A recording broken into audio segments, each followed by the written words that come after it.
Welcome sa Ka-AI-Bigan, ang podcast kung saan sinasala natin ang hype at hinahanap ang totoong implikasyon ng AI sa buhay ng mga kabataan. Ako si Gio. Oo, totoong tao po ako, hindi chatbot na nagsasalita. Sa episode na to, pag-uusapan natin ang mga etikal na suliranin sa paggamit ng AI chatbots bilang emosyonal na suporta, lalo na para sa edad 13 hanggang 19. At kung iisip mo, bakit kailangan pa natin itong pag-usapan? Well, simple lang. Milyon ang gumagamit ng chatbots araw-araw. Pero, tanong, nakatutulong ba talaga sila?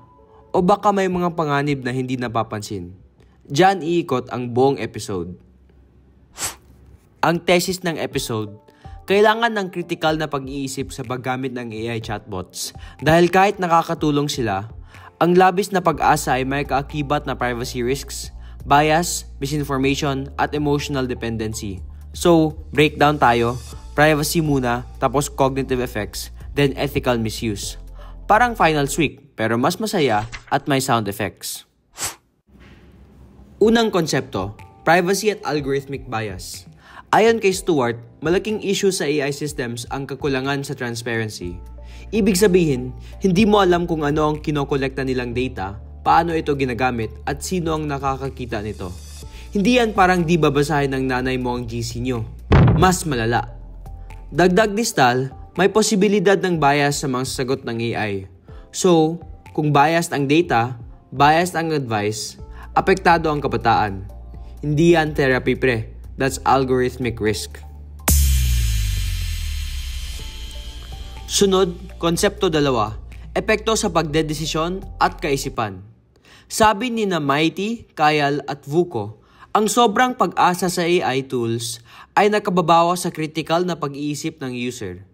Kasi kung bawat maliit na problema, chatbot agad, dumudulas ang sariling kakayahan mag-isip, magnilay o magdesisyon ng independent.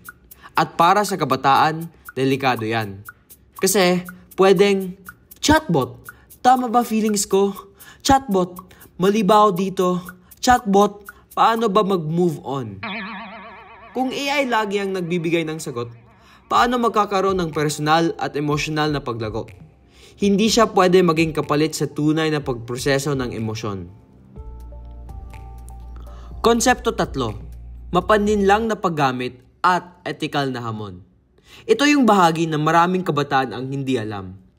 Ayon sa mga pag-aaral, kasama sa ethical risks, ang plagiarism, AI-generated misinformation, pagbuo ng content na walang transparency, deepfakes, identity risks at iba pa.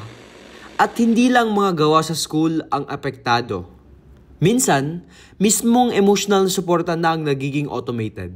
Ang problema, hindi totoong empathy o pakikiramay ang binibigay ng chatbot.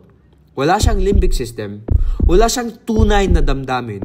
So, kung umaasa ka sa AI para sa emotional na comfort, pwede kang magkaroon ng maling pakiramdam ng connection. Parang nagchat-chat sa taong ghoster, pero mas robotic. So, pagsama-samahin natin, ang AI ay may privacy issues, may bias, may cognitive risks, may ethical problems, at may emotional dependency risks. Hindi ibig sabihin na masama ang AI, pero kailangan itong gamitin ng may tamang limitasyon at critical na pag-unawa. Ang AI ay tool, hindi therapist, hindi magulang, hindi best friend, at hindi jowa kahit responsive siya 24/7. Kung ganoon, ano ang dapat gawin? Simple lang, responsableng paggamit. Gumamit ng AI bilang pantulong o supplement, hindi pamalit o replacement. Kung may seryosong problema, lumapit sa mga tunay na tao, mga kaibigan, pamilya o counselor. Kasi ang tunay na suporta ay nagmumula sa emosyon, hindi sa code. At dyan nagtatapos ang episode natin.